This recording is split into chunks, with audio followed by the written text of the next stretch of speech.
This is, of course, your girl show. For those of you who don't know me, that's Michelle with one L, the goddess joined, the Renaissance woman. You know, the girl who's told to limit herself to fit in, you know, that crazy ass girl. So I am here to start this podcast because I think that we like to throw the term crazy around so casually. It's so easy to dismiss people and call their actions crazy or just say that they are crazy. But I feel that if you take a moment to dive into a person's life to try to understand why they've either made some of the decisions or acted in a way that they did, your perception of crazy will change or your perception of that person will. So I don't know if I did this to change your perception because a part of me, the bulk of me, doesn't really give a fuck.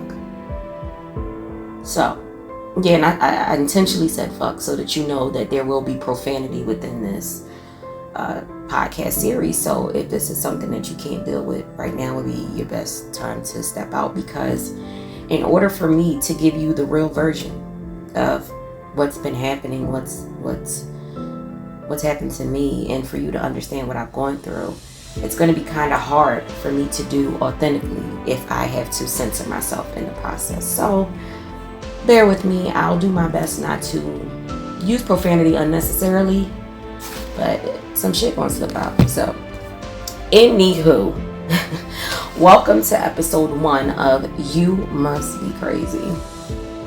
And the you, I'm pretty much talking about me and my personal experiences. So while I do anticipate this content being relatable to many, I am in no way talking about anyone else's personal experience other than my own. So you should not be offended by something that happened to me unless you're fighting for me. So save the drama in the comments. So anywho, let's start with the word crazy in the beginning. Oxford's definition of crazy. They have 2 top definitions. The noun, it means mentally deranged, especially as manifested in a wild or aggressive way. Okay. Now 2, the adverb version of crazy means to be extremely enthusiastic. Okay. Well, you're about to hear a series of stories, and if you know me, you know they're probably gonna be off the wall. But this is stuff that really happened to me. So I'm just sharing my experiences with you, and it is what it is. I think the only reason these things happen to me is what you said, you must be crazy. So anywho, let's get it started. So on this episode, we're going to talk about that time I got possessed. Yep. Go ahead, absorb what I just said. Take it how you need to take it. You know, I'm just letting you know that is exactly what we're going to be talking about today. That time I was possessed. All right. We there? Okay. All right. So here we go. So when I was around, I want to say maybe 18 or 19, I found myself trying to find the origins of my family's history. Now, just to back it up just a little bit, but not too much. My family, we were always told growing up that we are descendants of Sitting Bull. But the way it was explained to us is, if you're not familiar with Sitting Bull, he's Lakota chief. So we were told that we were Lakota Sioux, which is a combination of 2 tribes. So everywhere in school, you know, at this point I was out of high school, but up until that point, I was always given some pushback when I would tell people about my family being Lakota Sioux, because I was always told that you can't be both. You're either Lakota or you're Sioux, but you cannot be both. And I'm sitting up here like, in what world do I get that? You know, culturally, a lot of tribes don't traditionally mix, but isn't that like almost every like movie, even down to invasion of alien planets?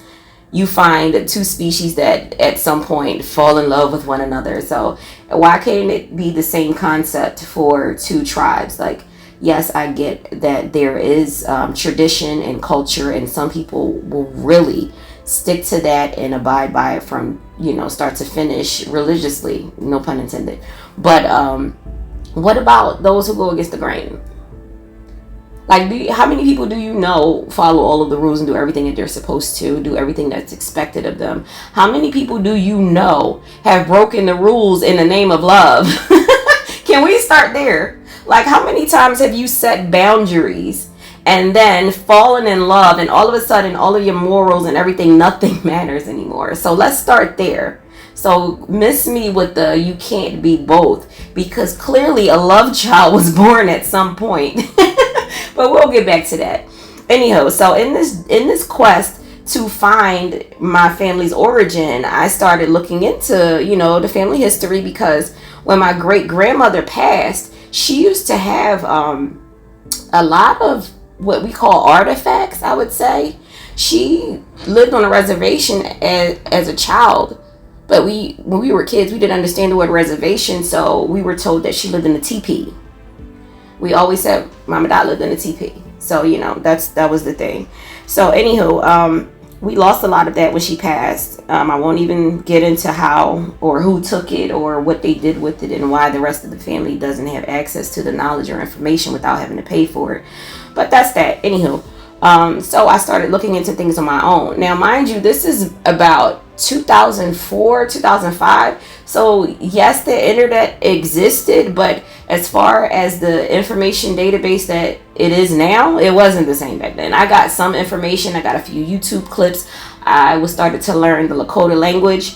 I couldn't find anything, of course, with Lakota and Sioux together, because again, it was, you won't, whatever. So now I'm getting to it. From there, it went to trying to learn a few words in Lakota. That led me to concepts about animal spirits and spirituality and candle magic and things like that. And it kind of all felt like it was all connected somehow. So I ordered books. I forget what the company was, but it was something similar to, do you remember Columbia House CDs?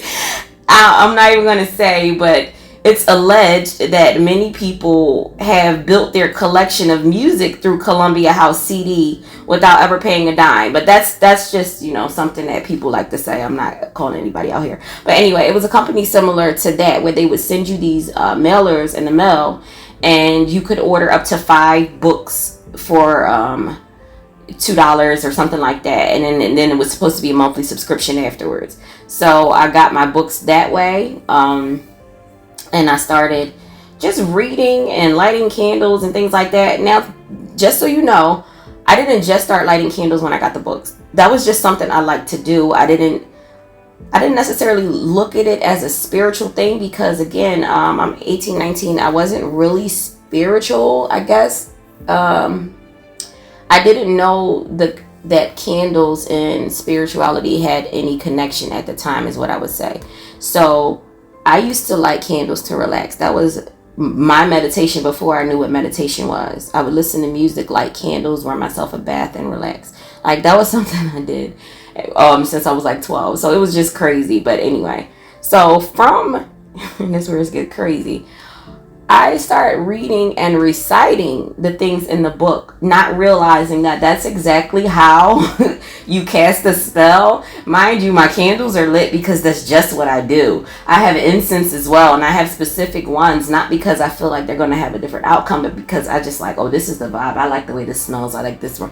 So I'm doing all of this, and I light the candles, and I remember saying a prayer that was very vague. Please don't ever do anything like that. I recommend, don't get me wrong, it was a learning experience for me, but if you're going to say something and you understand the power that you have and you know that it's going to come through, please try to be as clear as possible, because vague prayers come through as well. So what my prayer was, all I said was, I pray to be open.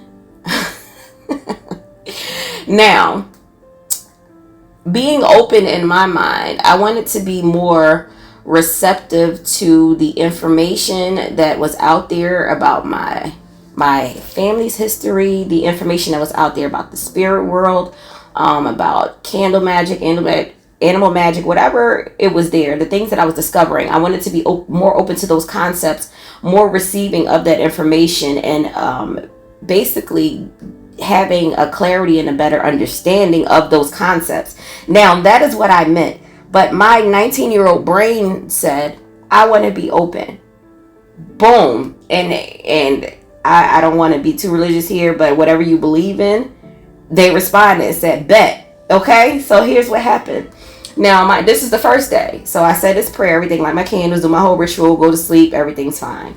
The next day, so now here we go. It's the next day, and I'm seeing this guy who I was really reluctant to date. And I use the word date loosely. I was young. I don't even think we ever went out on a date. We talked a few times, and it was just like sex, and then it was over. So this guy, I was hesitant on dating him in the first place because he did not tell me he was married.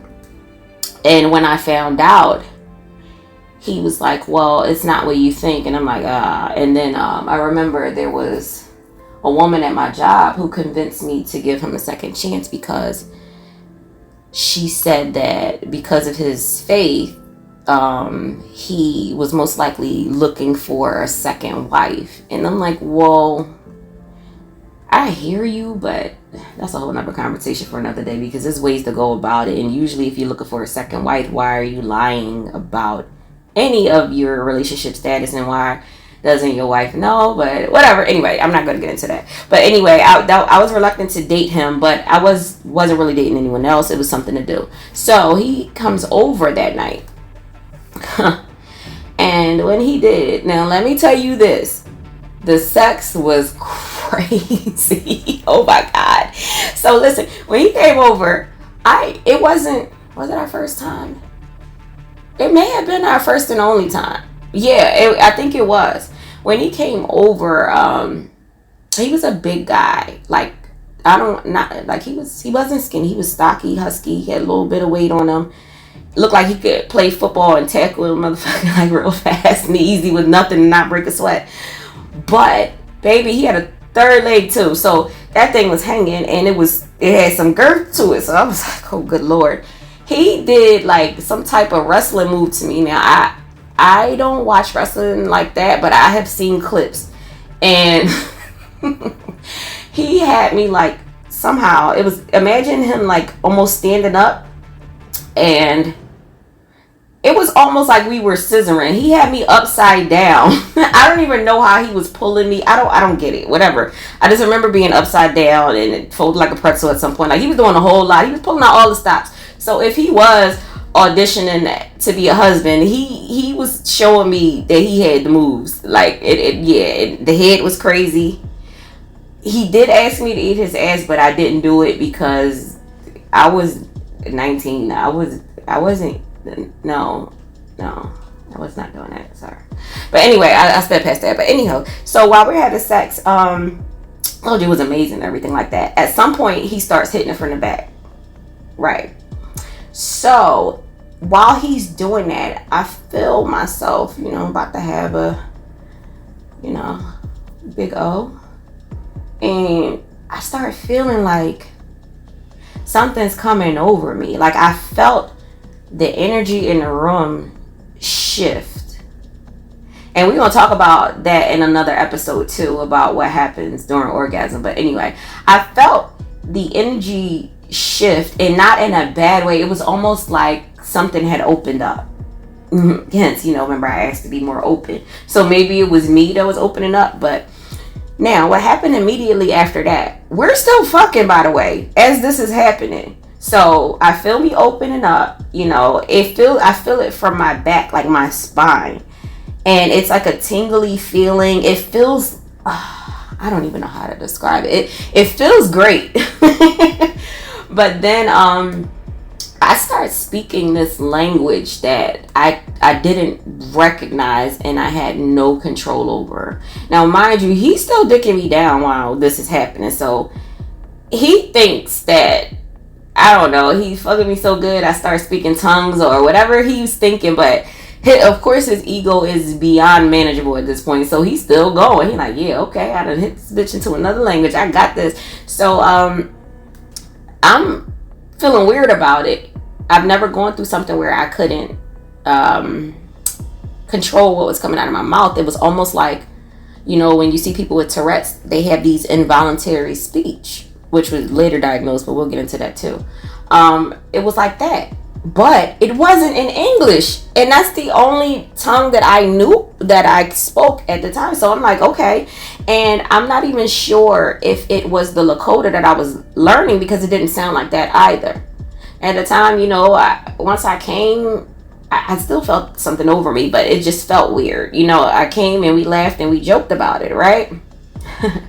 So here's the next day. Now at this time, I'm not only a student at Job Corps, because I didn't know what I wanted to do with my life after I got out of high school, but I didn't want to just do nothing. So I was like, well, school is really the only thing I know. Of course, I still had the part-time job. Like I said, my coworker was the one who convinced me to give the guy a second chance in the first place. So I still had my part-time job. So the next day, I did the school and I went to work afterwards. But I caught the bus home from work, and that's when shit got weird. Now, first and foremost, let me say, where I was living at the time is the childhood house that I grew up in. But the difference is, when growing up in that house, we always said it was haunted. It was my grandmother's house. It was a house where she said that we'd always have somewhere to go, and it breaks my heart that we don't have it anymore, because baby, over the last couple of years, I have needed so many places to go, and even right now I do, but I ain't even gonna get emotional about that. Let me back it up. So this house was a house that we collectively as a family, not just a few of us, collectively as a family, we decided that house was haunted, okay? And I mean, it was live. So the most haunted place in that house to us was the third floor. Now, me and my little arrogant mind, I felt like when we moved back in as adults, I was like, well, these were just stories from when we were kids. There's no way that this place is haunted. I moved back in 18 when I moved out of my mother's house. We moved out, I lived in my grandmother's house until I was 12. And then my mother, we moved toward up Erie Avenue. So this was Brewery Town. We moved to Nicetown from Brewery Town. And so by 18, I moved back to Brewery Town so that I could try to get my independence, but I was too poor to afford my own place like that. So I went to the house that my grandmother left for us. So that's what it was for. So anywho, it was myself, my cousin, and my other cousin who was deaf. We all lived there at the time. Now, back to the story. So I get off the bus and I'm walking up the steps to the house, and I'm about to go into the door. Now, this is a big house next to a huge lot with a fence around it that used to probably be two other houses that were knocked down, but I've never seen houses there the whole time we've been there. So I'm on the porch and I go to take my keys out to open the front door, and for some reason my lip gloss dropped out, and I can't remember. Oh, sorry. Oh, I guess they don't want me to talk about this, because when I tell you the static just got crazy. Oh, it's wild. Okay, so I'm gonna talk about it anyway. Let's go. All right, so I go to take my keys out. Again, I don't remember if it's out of a purse or my pocketbook, but I know wherever it is, my lip gloss is there as well, and it falls. Now, I'm watching my lip gloss instead of picking it up, almost like I have no control over my own movement at this point. And it rolled from the front door to the side of the porch and down in between where the house and the garden is, almost like it pretty much fell in the garden. And I remember watching it, and as I'm watching it, I remember my body just feeling so fucking angry. And it was like that same spot on my spine that had opened up and felt all of these good feelings. I was suddenly starting to feel the rage, and it was starting from my back, and it was kind of taking on to everything. And I don't think I've ever described it this way before, because it's like, now that I'm older and I've had so many so many spiritual experiences, that I understand things differently and I pay attention to how they unfold differently. So this rage started in my spine, and as it took over, it kind of went upward and downward at the same time, if that makes sense. Now I'm angry, like, you know, the kind of angry when someone triggers a trauma in your past that you thought you healed from and you didn't. That kind of anger, because it's not blind, it's very focused. You know, blind rage is when someone triggers you and you haven't healed and you're all over the place and things like that. But something that you thought you healed from, and somebody touches that spot and you find out it still fucking hurts. And that type of rage, because a lot of people respond in rage when they're hurt. They don't always cry. They don't do this, that, and the other. They start swinging. So it was that kind of, like, how fucking dare you? And all it was lip gloss dropping that I had total control over picking up if I needed to. But I did not. I watched what was happening and grew angrier. And at the time that I'm watching it roll and it's falling, don't even realize that I'm feeling the rage in my spine, but I'm also speaking a language that I don't understand. And I have no control over. I'm saying these things out of my mouth, and I'm like, holy shit, what is happening? So now I'm afraid. Once my brain clicks and says, wait, you're not controlling the movement of your mouth or the sound that's coming out of, nor do you recognize what you're saying. Do you know what's happening? Now, mind you, it's almost 11 o'clock at night at this point. It's crazy. So from there, I panic and I finally get the door open and I run upstairs. And now I'm looking for my cousin, because she's usually there and she's not there. My other cousin wasn't there either. He not that he would have heard me, but he would if I knock on the door, things like that. Even though my cousin was deaf, he was very intelligent. He understood sign language, but he created his own. He did not wish to speak it. He knew himself. So, but he wasn't there either. So now I'm terrified because I don't know what's happening to me and there's nobody here to help me.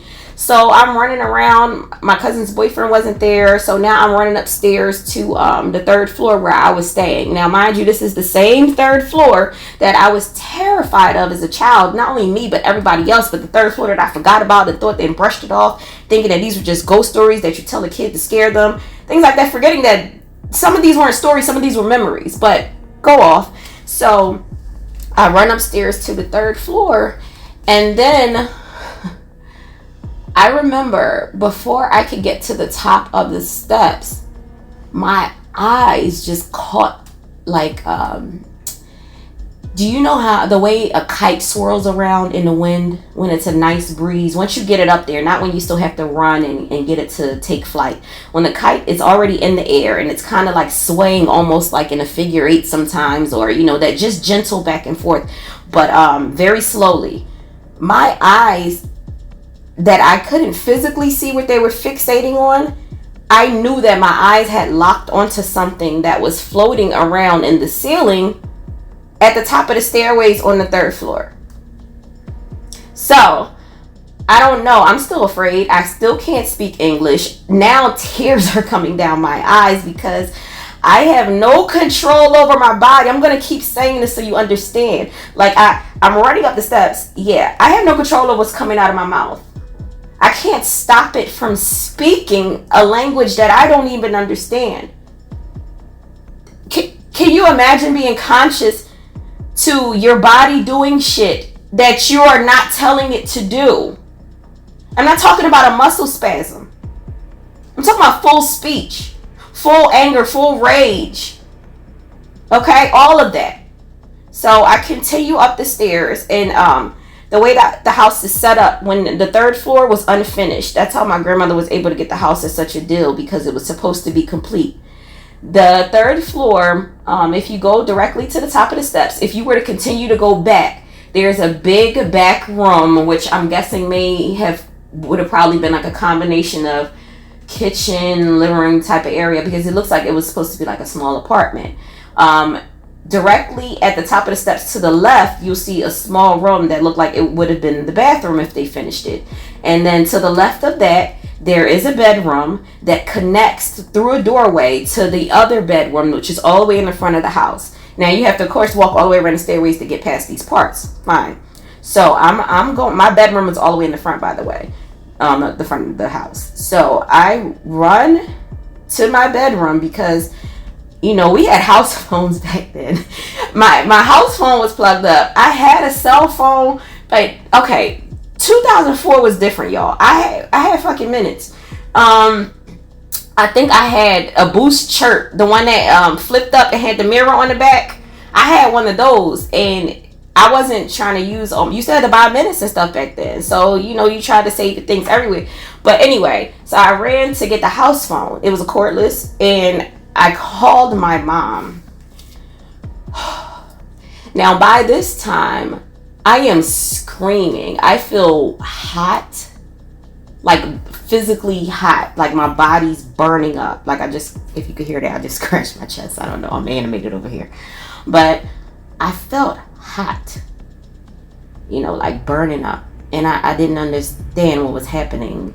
And so I'm calling my mom like I could speak English. Y'all forgot about that part, right? I'm calling my mom, and she answers the phone because of course she has a house phone too, but we had caller ID. She can see that it's me calling. I eventually was able to get out mom in my own voice. Everything else was a bunch of screams. I don't know what happened. If I hung up I don't remember after that. I do remember trying to go downstairs. I don't know if I lost time or what. I remember trying to go downstairs and getting back down the steps to the front door. And at this point, my mom and everybody, they're jumping out the car. So if you were to drive to where we moved to from Nicetown to Brewery Town, you could probably get there in like 15 minutes. I know for a fact that wasn't no damn 15 minutes.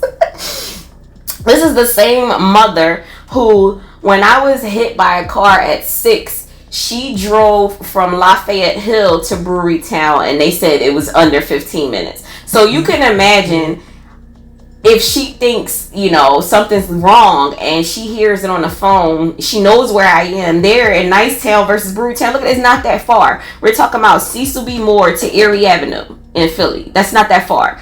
You can imagine how fast they got there.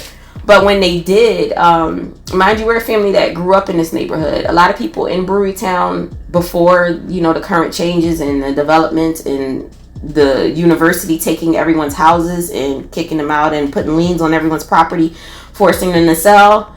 Yeah, anyway, before all of that, we all grew up together. Our families knew each other. Our parents were friends. They've gone through stuff together. So, of course, we were friends as kids. And then, you know, some of us started having children. So for me, I was like right there, like in the middle of what could have been 3 generations of people who knew, loved, and respected and looked out for one another. So Philly wasn't always what it is right now. So please understand that. So we're there, and I remember being in the living room, and all of a sudden the front door just bust open, okay? And I see it was like my mother, my brother, my mother's ex-husband, my stepfather at the time, and then a few people from the neighborhood peeked their head in. Like, it was so insane. And by this time, I could finally speak English, but I don't want to say Jamaican accent because I don't know all of the countries like that, so please don't be offended. But this is my limited knowledge. It was a very thick Caribbean accent and a deep voice, and I could not get my own pitch. Like, don't get me wrong, I don't have the highest pitch voice. You can hear me talk right now, but when I say deep, I meant it was like I can't even do it. Like it was octaves lower, like it came from somewhere else. Like, I don't even know how to recreate that sound on my own, and I have made voices and things like that. So now I'm crying. I can finally speak English so I can tell them what happened. But I'm telling them in a voice where it's almost like I'm another character. So It was insane. So one of the funniest things I will never forget is my cousin's father was one of the people who burst through the door, and he's one of the biggest guys I know. He was bigger than the guy that was digging me down. I don't know, in my eyes, maybe because I'm short, he's like 7 feet tall, 400 pounds, something like that. And the way he walked in and looked at me speaking another language, sweating, throwing up, screaming like the Exorcist. Hey, I remember how fast he walked out. He turned around. It was like, nope, absolutely not. I don't think he said anything, but I remember seeing his eyes grow once he saw what was happening. It wasn't even like he thought I was having a mental break. It was like, oh no, I know exactly. I'm getting the fuck out of here. Like that's what it was. And he turned around, and I don't I don't remember the next time I saw him after that. I don't know if he started going to church or what, but he was out of there. So anywho, I say that to say it was terrifying, not just to me, to the people who witnessed it. And so by then I'm telling them, I'm like, I don't know, I just came home. And let me back it up. The reason my mother and family ran over there so fast is because they didn't know it was me on the phone the whole time. They thought that someone was there attacking me, and I just happened to scream a mom in the middle of that. She thought that these voices, mind you, this is my mother. She birthed me. She raised me. She had me the whole time. I wasn't dropped off anywhere. I did not have a father in my life. We'll get to that another day. But she would know my voice. She know all my quirks. She's known my character. She's known all of this. So for her to pick up the phone and think that there were a bunch of men in there attacking me, that should let you know what I sounded like. Not just one person. She said, I thought a bunch of people were attacking you. So, yeah, so they get there. And I'm explaining to them what happened. And I'm like, I don't know. When I got home, I just started feeling really mad. And then I couldn't control my voice. And I'm like, listen to me. You know, I'm saying this in this accent. I'm like, listen to me. This is not my voice. And I'm so upset because no matter what I do, I can't push through to be myself again. And I'm explaining to them, and I get so hot, I just throw up, and it was just so bad. And I remember at that point, my cousin's boyfriend had came home. I think he ended up taking her to work. That's why no one was there. So he came in the door because the front door is wide open. He sees the cars outside. He sees people like what's happening. You know, like I said, this is a neighborhood where everyone knows everybody. So when you see my family jumping out of a car and rushing through the doors, and they know that there's only 3 of us that live there, something could have happened, everybody's concerned, you know. So anyway, I'm explaining to them what happened. He's like, I'm so sorry I wasn't here, and things like that. And so they take me to the hospital immediately. They take me to Temple. And I remember it was interesting them taking me to Temple because I remember listening to everybody in the background giving advice on how to fix what was going on with me, because everybody, like not everybody, but it was just funny. I remember my nephew's dad, he was on the phone, I think with my sister, and he's just like, give her some milk. Because everybody thought that somebody slipped me something, or I had taken something or anything like that. And I think at that point, that day, I don't even think, because at the time I did smoke weed, but it was Reggie. It was back then Reggie. Like, I remember because one time I grabbed, when I didn't look at it right away, but when I got it and I got home, I had to call the guy up and curse him out because it was all brown. It was trash. And I was like, yo, why would you do that to me? And he was like, I'm sorry, I had to get rid of it, but I got you next time. So anyway, this is the type of, you know, like, right, you wasn't going crazy off of that. It's not what weed is today. Like, it's not genetically engineered like it is today. So, but again, at that point, I hadn't even smoked that day, I don't think. So it wasn't that. And so they take me to Temple's hospital. Now, mind you, I don't even notice that on the ride there. I can still hear and see everything that's going on, and my eyes are closed. Yeah. So, and we're in a little ass car too, piled up. Everybody trying to make me be sane, but it shit ain't working. So, anyway, now listen to this. This is the part that's crazy. I mean, I don't even know why I say that. This whole thing is crazy. But anyway, so we get to Temple. We get to Temple University. Now, Temple is a trauma hospital. It's a trauma ER. It's everything, because they are so skilled at trauma, not just any trauma, but specifically shootings. And because Philadelphia has that high number, most people, if they can, they'll take them to Temple because they have a better chance of surviving there. This is what they're equipped with dealing with. I hate to say it, but that is true. So they take me to Temple, and if you've ever been in their emergency room, it is never empty. It was completely packed. Now they're rolling me in there, right? I don't even remember sitting on the damn wheelchair. I'm only laughing because that's all I have left with this stuff, you know.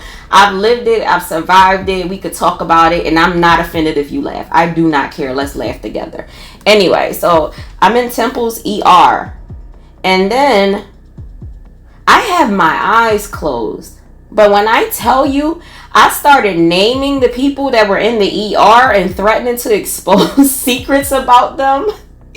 And I will never forget the expressions on their faces that I could see with my eyes closed. Now, here's another thing. Like, it sounds crazy. Like, and I know the only thing that I could relate this to was when I saw The Exorcism of Emily Rose a little while later. Because this went on for months. I'll tell you about that too. And when I think they mentioned the priest at some point, he said, indication of some type of demonic possession, knowledge of the unknown, or things that you shouldn't know. It was like, I couldn't see any of this shit. Why do I know what's happening right now? You understand what I'm saying? So that's what got me. So anyway, I'm looking around the room, but my eyes are closed, and I'm yelling at people. Yeah, I know what you did. Yeah, I know you just and the other. The waiting room starts to clear. I start yelling out all types of shit, and I will never remember this poor nurse. It was a male, tall.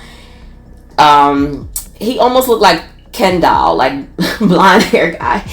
I remember him trying to get my pulse and my blood pressure and not being able to get a reading off me, as I involuntarily yelled that I'm going to take her, talking about me. So then I stopped breathing. I felt like my body went limp. I remember being in the chair, and that poor nurse who tried to get my pressure, I just remember his eyes, like if you could have glued his eyelids to his eyebrows, that seemed like that's how wide his eyes were open. I don't know if he came back after that shift. I don't know if he finished his shift that night.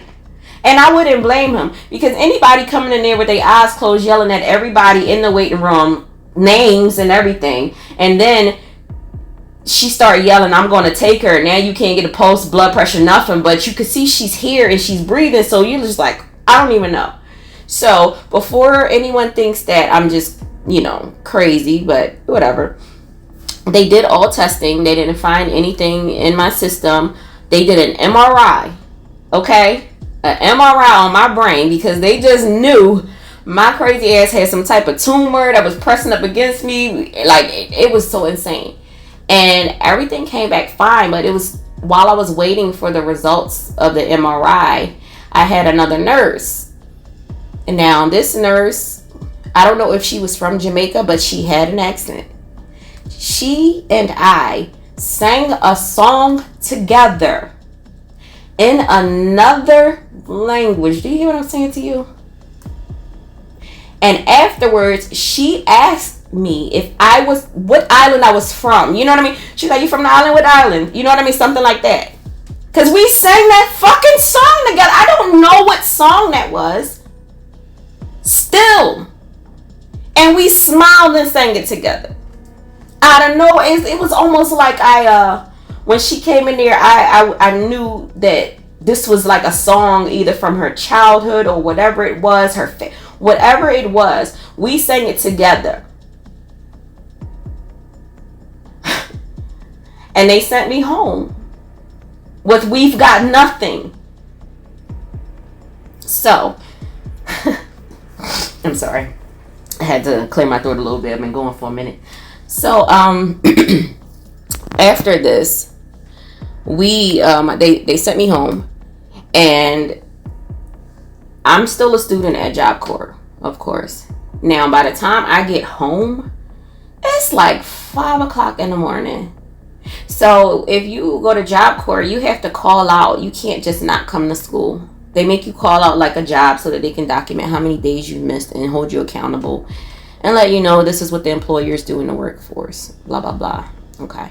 So I tried to call out from Job Corps, and they told me that I had to come in to call out, which I did not understand. I said, listen, I just left the hospital. I said, I'm tired. I cannot come in right now. But they was like, well, come in and bring your paperwork, and then we'll see what we can do from there, because you may be able to get medical leave. Oh, bet. I'll come in for that. But I didn't really want to. So, anyhow, I go in because I don't want to lose the opportunity, because the only reason I stayed at Job Corps is because they promised to pay for my first 2 years of college. The hustle was, if you do community for 2 years and then switch to a university, that was kind of easier than to get into a university in Philly, or I don't know if this is everywhere. But it made it easier not only to get into university, but also saved on tuition. So that was my goal, to do the community college for 2 years and then transfer over. But without having to pay for the first 2 years of college, that would help so much, So anyway, I go in there, and as soon as I got to the nurse's office, which they made me call out to her, because apparently there are 2 types of call outs. See, if you have an issue at Job Corps, you can call out to your counselor. If it's medical, you have to call out to the nurse. Right. She was a sweetie though. Love my black women who look out for us. So I get there, and as soon as I get up to the nurse's office, I start breaking down. Now I'm scared, because I'm like, this is new. I start like feeling like terrified for some reason. And it was like almost like a childlike terror. Like, oh my God, I'm gonna get in trouble, like that. But it was so intense, and I felt it inside me. It was just like, uh-oh. So as I started getting closer to the window, I start speaking that other language, not the Caribbean song language, this language that I originally spoke when I was with the old boy, who hadn't bent over, whatever. So I start speaking like something like that, but I'm mumbling. Now I'm in tears, because now I'm embarrassed. Previously, okay, it was a one-on-one the first time it happened. Then the other time I'm in a hospital, so shit happens in a hospital. You expect to see some bizarre stuff. But now I'm at school among my peers, and I'm having some type of episode, and I feel crazy, because now I feel like everybody's fucking watching me when I didn't want to come in here in the first place. I tried to explain to you, why didn't you take my word and let me bring my paperwork in when I felt better? But anyway.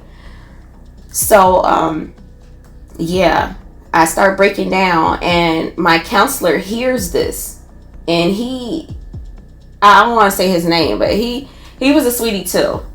Oh, here we go. I don't know what happened, but something happened. Anyway, he starts to tell me, basically, he came up to me, and he heard me speaking the language, so he started speaking Portuguese back. And I responded to him, but I didn't know what I was saying. And what he said was, that's not Portuguese. He said, but he's like, it sounds Latin. Like a dead language, though. This is my, the counselor at Job Corps. So he was like, wow. And he's talking to me, and he's just more, taken aback, not like terrified, but he's more intrigued. Like, So he was trying to get to the bottom of it. He was basically telling me that it didn't sound like gibberish. It sounded like a language that the dialect or the tongue is no longer spoken. So something that's ancient. That's what he said to me.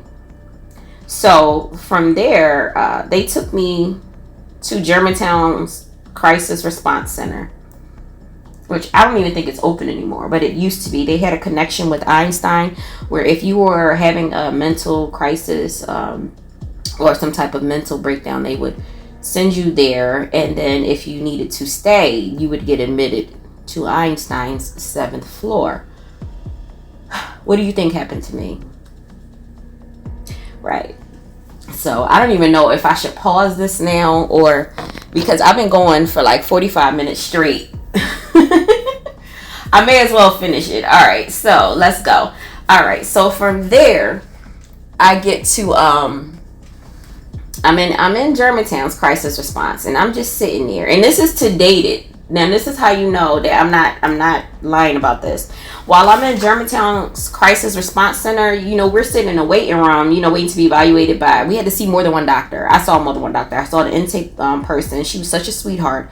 Then I had to see another doctor, and mind you, they're evaluating me while I'm talking like this. I'm not having what they called an episode at the time. They don't know why I'm there realistically, so I have to give them the rundown on everything that happened. And the laughing point always came when they always asked, well, when was the first time this happened? And I had to explain, well, I was getting it in, and then and you know how many high fives I got after that, where all they were just like, damn, the dick must have been good, so anyway, but we'll get back to that. So I'm in there, and the reason I say it was real, because it was at the time, do you remember when those 3 kids went missing in Philly, I believe, and everybody was looking for them, and then they found them in the trunk of the car on the property because the kids were playing hide and seek, and the trunk closed, it was hot, all that stuff. So the reason I say this was real was because I was there when I saw the live sitting in that waiting room. This was the issue with live TV. They never showed it again after that. But they were live when the trunk opened, because they were just talking, showing them looking around the property, trying to do another comb. And I saw when the man opened the trunk and they saw the babies in there, and everybody just started falling out. They cut the camera fast. But this is when that happened. So this dates, the day that I was admitted to Einstein Hospital was the same day that those poor babies were found in that trunk of that car. I think it was like a burgundy color car, because I remember it was like, oh my God, that's all we had to watch in there was the news. So I gave, the lady my story. Everything's fine. Now, mind you, I went to Job Corps early in the day. They sent me to Germantown, maybe an hour or so later. And I was at Germantown's crisis response from like midday to the afternoon, all the way till about 10 something at night. Because they told me that I had to volunteer for treatment, which I was fine with because I didn't know what was going on at the time. And they told me that I had to wait for an ambulance to transport me from there to Einstein, which was crazy because it was around the corner. All right, so anyway, so the ambulance didn't come till like 10 something at night. Now, before the fucking ambulance got there, let me tell you what happens. And I'm so glad that the lady who did my intake was still there, because mind you, it's been hours. She should have been home. Me and her, she thought that I was normal. She didn't think that I would even stay in Einstein for long. Let me tell you, around 10 something that night, which I say this because it was around the same time that I got home from when I got off the bus at work. The same time I felt enraged. The same time everything started taking over me. It was around the same time, but that next day.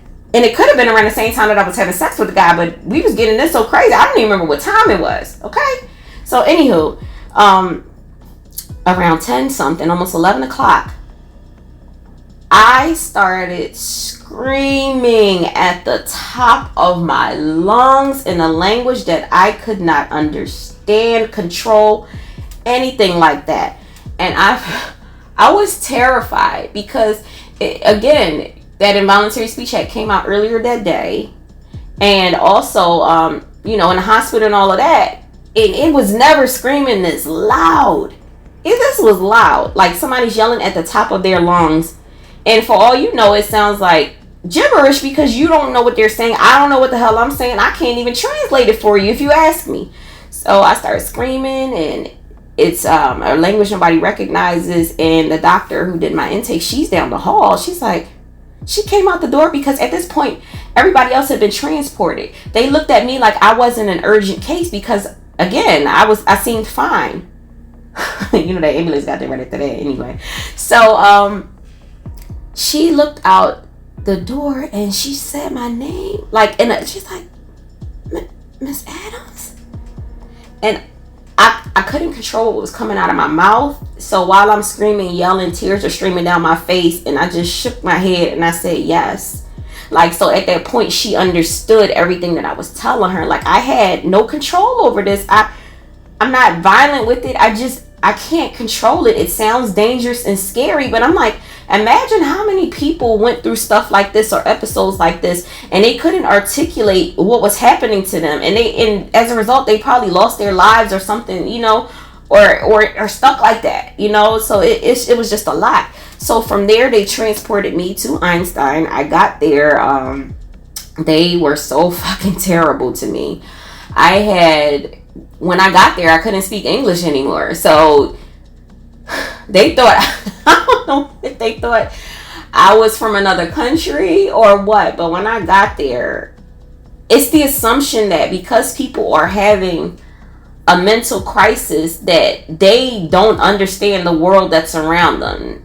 That's not always true. I understood everything y'all was doing.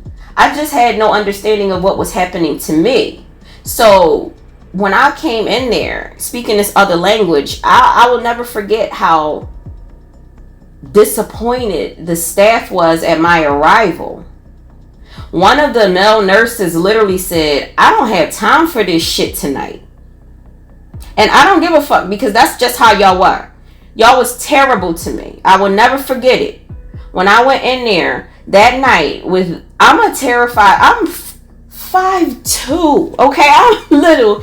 These big ass fucking men, you know, they were really nasty. I was starving. I came in there. They got mad because I had trouble saying my name in English. Like, hello, this is why I'm fucking here. You know my name. They sent me over here telling you that I can't control what's coming out of my mouth, and you're demanding that I control what comes out of my mouth? Make it make sense. Maybe you need to be the one in one of these fucking rooms. So anyway, they take me there and they take me to my room, and I meet my roommate. And so by then I'm a little more calm and I can get some of my words out in between, you know, stuff. But everything's calming down now, so it looks like it's getting better. So my roommate was like, well, what are you here for? She said it just like that. She's like, I don't fucking understand why you're here, because you seem normal. I was like, I don't know. I said, well, did you hear that other language I was speaking, you know, when I first came in? She's like, yeah.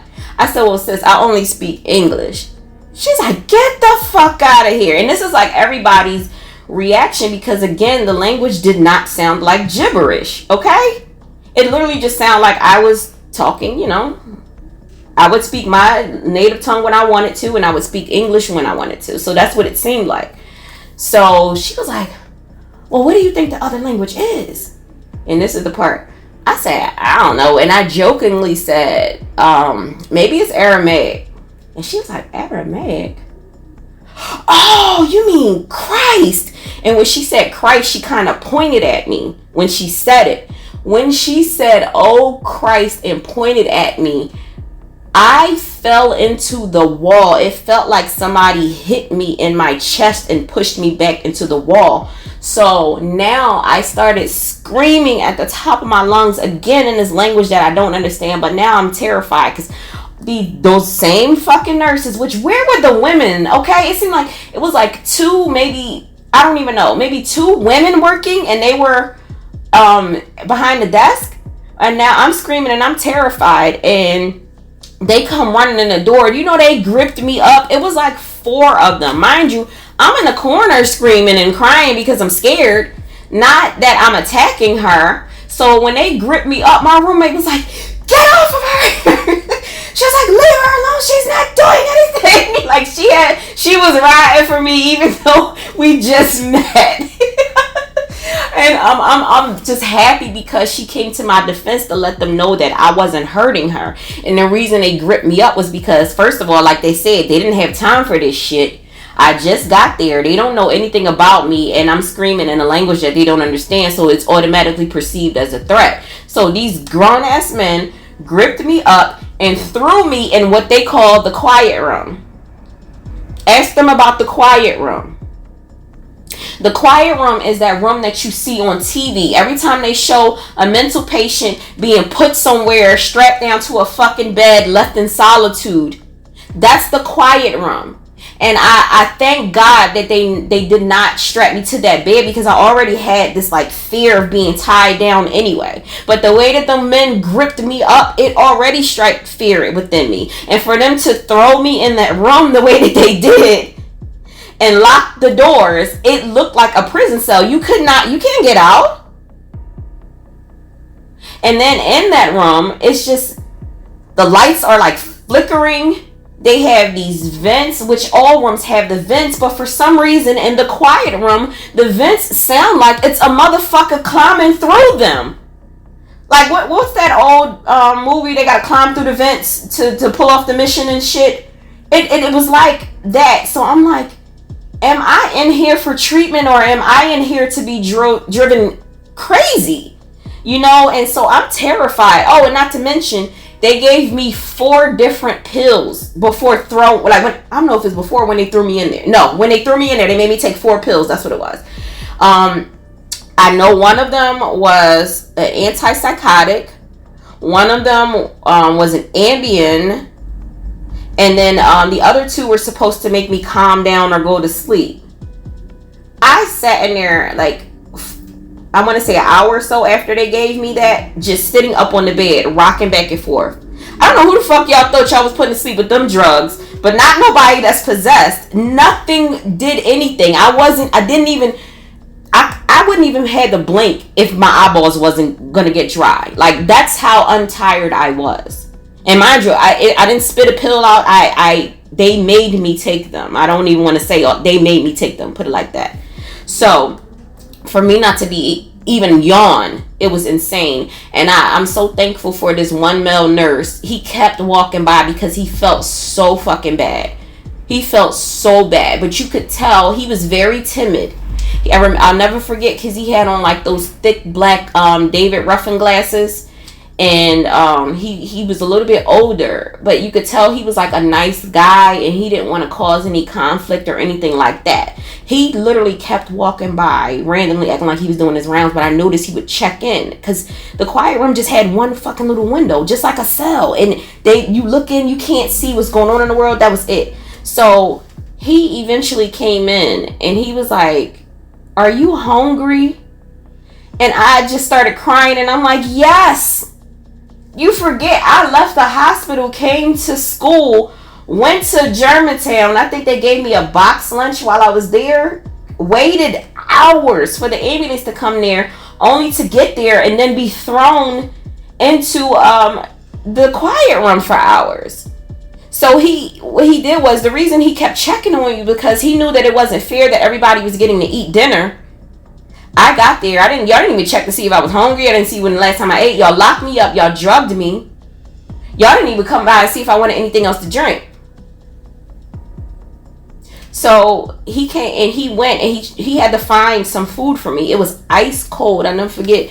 It was cold ass roast beef and mashed potatoes. I never ate. If you know me, you know my food got to feel like it just came off the flame. Like, I don't give a damn if the skin of the roof of my mouth melts while I'm eating. It has to be hot.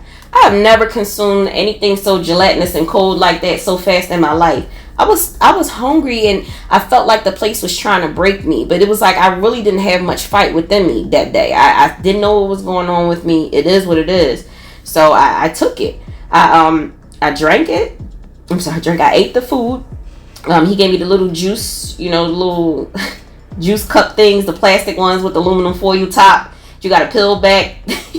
He gave me a couple of those, and then he eventually asked me if I felt okay to go back in the room, and I was like, yes. Like, I never meant to hurt anybody coming in there. I didn't know that when she said Christ to me, it would feel like somebody like punched me in my chest with some type of energy bomb and knocked me into the back of the wall. I didn't know that it would disrupt my spirit that way. I didn't know it would make me scream. I didn't know any of this. This is why I came here, to try to get help, and you motherfuckers just locked me up in a room and drugged me like I wasn't 5'2". Like, y'all gave me all that shit and I still ain't go to sleep. So yeah, I was in there for about a week, and I had a different nurse every day, and every night they would come up to me and say, "Why are you here again?" And then I would have to say the same thing. Do you know that language that you keep hearing me speak? Yes. I only speak English. Like, as far as I know, I don't know what I'm saying, and I have no control over it. And I'll never forget that the one nurse, she had little contacts in. She had like this autumn like weave or whatever her hair, and her scrubs were nice and colorful. I'll never forget, because she was nice to me too. She was like, "Why are you here, sweetie?" You know, and I told her, and then she was like, "Well, how the hell that happened?" And I told her. She gave me a little high five, like, "Girl." But yeah, it was definitely an experience for me.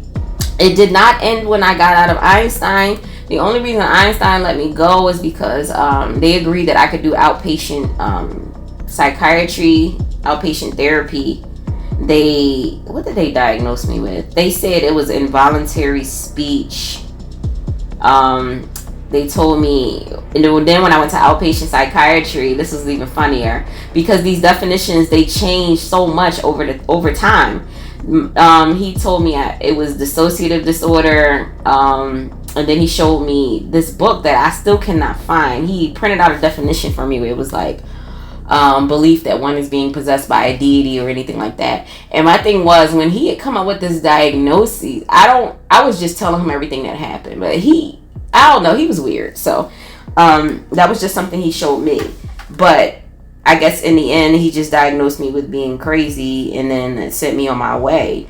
But it went on for so much longer after that. And my late cousin, Shia, she was with me through a lot of the experiences.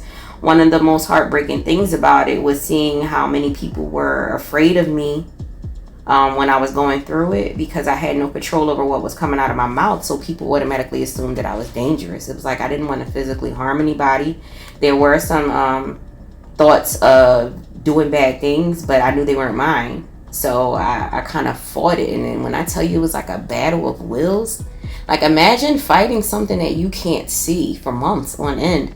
Something that not only wants you to be angry, rageful, hurt other people, but they make you feel that rage. I remember waking up one day while going through this. This was after I got out the hospital, and sleeping on my mother's couch. And I remember waking up in the middle of the night knowing that there was something so fucking evil and angry staring in my face. Not just in my face, it felt like, you know, if you were to put your hand up to the side of your face, you know how you can feel your hand's presence? Like, imagine that like 100-fold, but it being filled with rage and hate and anger. It's like, you know, when somebody hates your guts, but imagine it being in your fucking face. It's so hard to describe. It's like you can feel when there's a disdain or there's a distrust or whatever it is. Or even think about somebody that may be triggering you, someone you may dislike. That rage, that hatred, whatever you feel when you've been wronged or anything of that nature. That, imagine that multiplied, magnified, and in your face at all times. Like, it's so easy to just say, you know what, you got it. You know, you want me to be angry and fuck people up? Let's do it. Because, baby, it is way easier than fighting you. But me and my stubborn ass, I wanted my motherfucking life back, because I don't know, it might have been an ego thing, but like, who are you to tell me how to feel? And I haven't even gotten to live my life yet. So, you know, it was just a fight back and forth, and it was just more so to prove to people I'm not fucking crazy. Granted, I may have walked into some shit that I didn't know I was, you know, supposed to be doing, or I didn't walk in it properly protected, or I may not understand what's happening to me. But the fact that something is happening to me lets you know, like, we all know something's going on. I'm not just fucking crazy. So that was kind of what happened. And I tried to get help from a lot of places. At this time, I hadn't been in church in a while, so someone recommended this church for me, Jehovah Jireh. It was on 25th and Jefferson, I believe, in Philadelphia. And they said, come to this church. Who the hell recommended it to me? And I cannot remember. I'm sorry if it was you. I'm so sorry. This was a while ago, and it was a lot of shit, okay? But when they recommended this church to me, I said, I'll go, okay? You know, because at this point, like, anyway, so Rashaya went with me. My cousin went with me to the church. And I remember when I knocked on the door and them going in there, I remember not really being able to breathe. So I think someone had gotten, I think the pastor to come out and talk to me. He wasn't, I don't want to say the wrong thing. He wasn't preaching at the time. They were singing. So it was worship, I guess. So he came outside and he said, "What's going on with you?" So I start trying to explain to him. I'm like, "I have this thing." Like I said, I can't control what's coming out of my mouth. I'm speaking something that sounds like a dead language. I don't always have control. Not just what comes out of my mouth, but how I feel. I feel enraged. I'm just running everything down to him. I'm like I just need help. So first he said, "I'm gonna pray with you." Standard. So I'm like, here we go. All right. I guess he just treat me like a regular. He tried to pray. Mind you, we're outside. We're on the corner of 25th and Jefferson in Philly. He tried to pray for me, and I started screaming at the top of my lungs over top of this man so that I could not hear the prayer, and I had no control over it. And it wasn't in English, and then he understood that I wasn't messing around, okay? So then he was like, "Okay, let me try a different method." So then he pulls out the Bible. And he was like, "I'm just going to try to read this passage to you." No. Before he said he's going to read it to me, he asked me to read the passage. So when he pulled out the Bible and opened it, I'll never forget this. He pointed to the passage, and it looked like someone had put Vaseline over my eyes or over my glasses. The Bible, I could not see the words in the Bible. I couldn't see the words in the Bible. If I was by myself when this was happening, then maybe we could just fucking call me crazy, and keep it moving. But having my cousin there, she would have been like, "Ain't no words in that Bible," But seeing her cry while I'm going through it lets me know that she knew what was, what I mean? Like she understood, no, something's wrong. So I don't know how else to explain it. It looked like somebody took the ink in the Bible and just smeared it. Like if you were to write something, you ever go to write something and your pen bleeds a little bit too much and your hand smudges it? It was almost like somebody did that. I'm sorry, I hit my microphone. It's almost like somebody did that. So from there, he said, "Well, I'm going to have to read it for you." And he just continued to read the passage and pray. And I screamed over top of him the whole time. So he took me inside the church again. And we went past service and upstairs to the room with those ladies in the white. Oh my gosh. Let me tell you something about this, okay? And I'm sorry to get loud because it intensified. We're in there and they were talking, and I'm in tears at this point because I'm so embarrassed. I've never been to this church before. I come here to get help, and now I'm screaming outside of the church, having what people call episodes. So when he take me upstairs and he starts talking to me and trying to figure out, "Oh, what happened? What's going on? Why are you here?" I'm explaining to it, of course, everything. They said that they recommend an exorcism. This is the church because of what was going on with me. But unfortunately, the person who could do that for me was in Africa at the time. So I didn't know what to do. I know I was supposed to come back to the church. So they was like, "I'm going to try and pray for you as much as I can right now, until we figure this out." So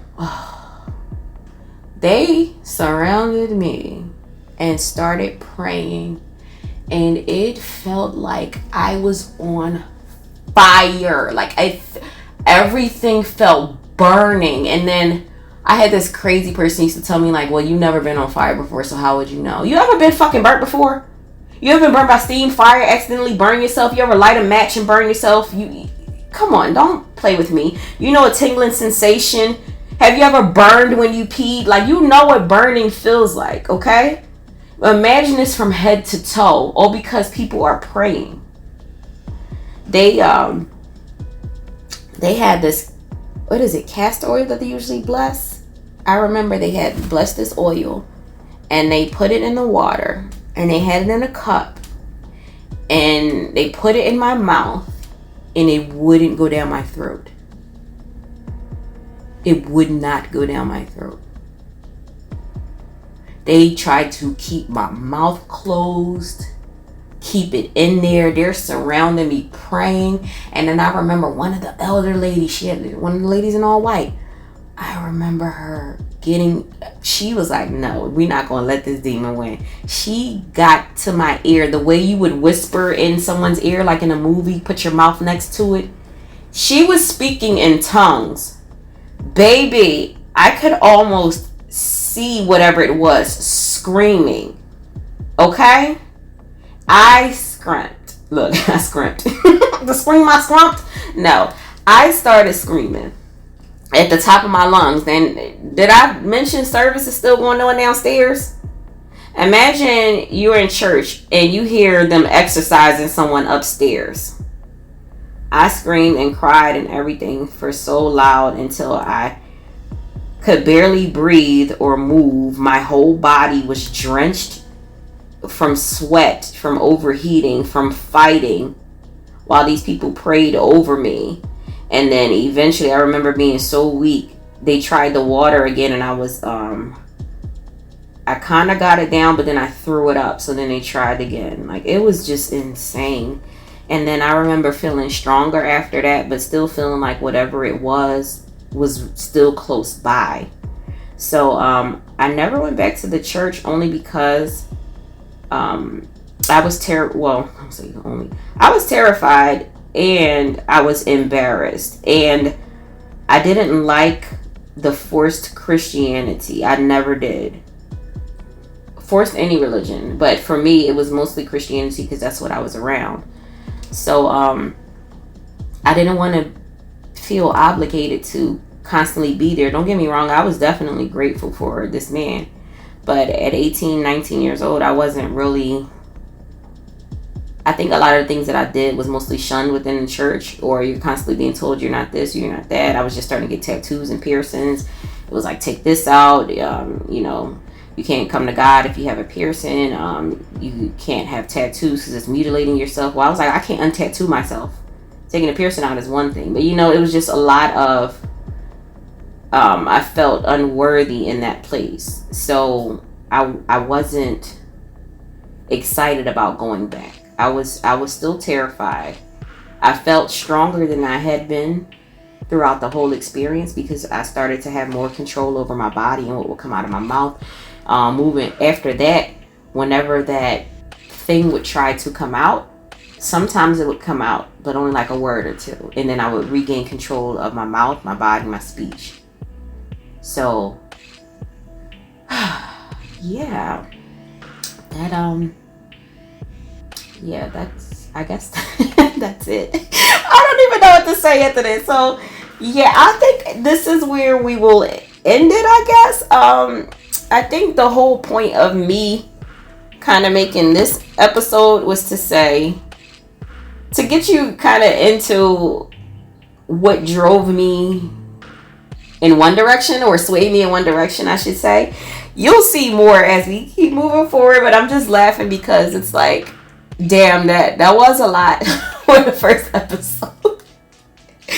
I understand, and there are a lot more things that happened, but I tried to summarize it as best as I could so you would kind of get a visual of what the hell I had to go through.